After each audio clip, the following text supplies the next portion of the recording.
സ്വകാര്യ ഹജ്ജ് യാത്ര അനിശ്ചിതത്വത്തിലായതിന് കാരണം കേന്ദ്ര സർക്കാർ ഉദ്യോഗസ്ഥരാണെന്ന് ആരോപണം. സൗദി ഹജ്ജ് കാര്യ പോർട്ടലിൽ ഉദ്യോഗസ്ഥർ വിവരങ്ങൾ അപ്ലോഡ് ചെയ്യുന്നത് വൈകിപ്പിച്ചു. ഫെബ്രുവരിയോടെ തന്നെ സ്വകാര്യ ഹജ്ജ് ഓപ്പറേഷന്മാർ വിവിധ സേവനങ്ങൾക്കായി പണമടച്ചിരുന്നു. കേന്ദ്ര ഇടപെടൽ തേടി തമിഴ്നാട് മുഖ്യമന്ത്രി എം.കെ. സ്റ്റാലിൻ അടക്കം രംഗത്തെത്തിയിട്ടുണ്ട്.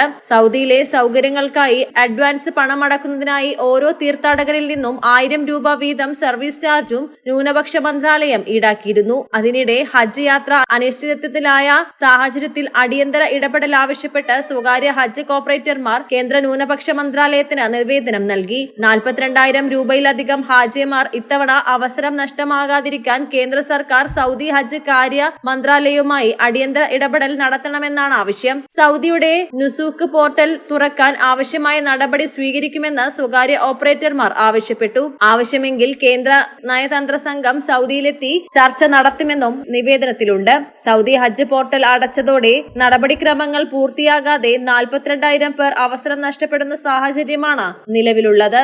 News desk Malabar times.